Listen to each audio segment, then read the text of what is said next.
Hello everyone, welcome back to 5 Minute News. All the news you need and all the time you have. This week's top story, every other show stealing my idea. White background, white background. Really feel like I have a copyright infringement case here. In reality, what's happened is that many of these shows that were originally shot in front of a live studio audience have now moved to other sets and gotten rid of the audience because of the nCOV-19 outbreak. Pictured here last week tonight with John Oliver, of course, is one of them. That has moved, but many others have. I was originally going to list them all here, but found out that was just way too many. Which brings us to a great opportunity to ourselves talk about nCOV-19. 2 military hospital ships have been deployed to New York and the generic West Coast to help alleviate a hospital strain. The virus has now infected someone in all 50 states, and deaths have passed 100 domestically. The first member of the U.S. Congress has tested positive for the virus, but at the time of this recording, their name hasn't been released yet. After dragging their feet for a week, Senator McConnell has finally allowed the Senate to vote on the nCOV-19 relief bill, which has passed the Senate as expected to be signed by Trump soon. The Trump administration has come under heavy fire due to his handling of this crisis. Trump came full circle this week, claiming that he knew all along this would be a pandemic, a complete 180 from his original stance that the whole thing would blow over and would miraculously go away come April. A factor in what has caused this was leaked this week when an Obama-era expert said that they had prepared a plan to deal with the coronavirus outbreak in the U.S. and reported the Trump administration people fell asleep, didn't want to be there, and doodled throughout the presentation. High-class professionalism. To make that all worse, even if somebody had been paying attention, 2/3 of the people present at that room have since left the administration, so even if they had the information, it's now gone off somewhere else. In other news, the now two-way race of Bernie Sanders versus Joe Biden continues with Biden in the lead.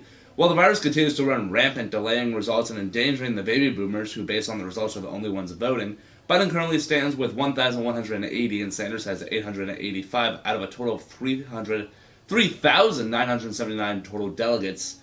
March 29th has the next primary, Puerto Rico, and we will see how the virus impacts things going forward. Looping this back into a topic that I talked about before, Regal Cinemas, which I mentioned before, has announced it's closing all of its theaters for the rest of the month, leaving thousands functionally unemployed. Another nail in the coffin for the movie theater industry came when NBC Universal announced that it would begin releasing movies directly to on-demand instead of waiting, as has been standard for several years. Many films have now joined No Time to Die and being pushed back. No Time to Die, the James Bond film, which I mentioned in my first ever 5-minute news, was pushed back to November. Now many other films have been delayed indefinitely, including Mulan, Fast and the Furious 9. Really? They're on 9? Black Widow, and many more. April 10th is the first major double release, with Trolls World Tour releasing both on-demand and in theaters on the same day. And I'm sure they're just going to have so much success with Trolls World Tour. Is this whole thing, though, a flash in the pan for the virus outbreak or the start of the downfall of the movie theater industry? As I've said before, only time will tell. Amazon has announced that it's going to hire additional 100,000 workers and increase their pay by $2 for the remainder of this outbreak. Beyond Amazon, the stock market is doing horribly.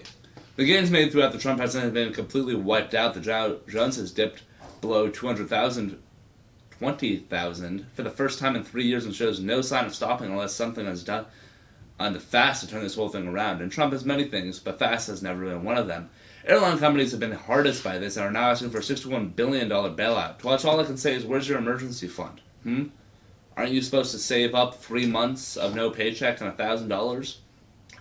Where's that for you guys, airlines?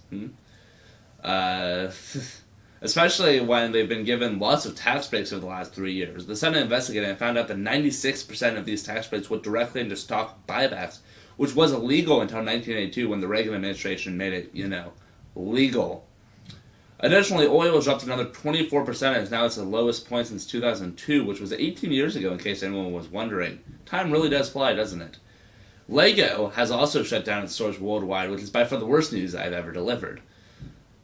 On the bright side, Lego is still paying its employees for the near future to make sure none of its employees go homeless because of this, a very real issue which could quickly transform the virus recession into a real recession, as what started as stock fears because of the at the time unknown virus burst out of control.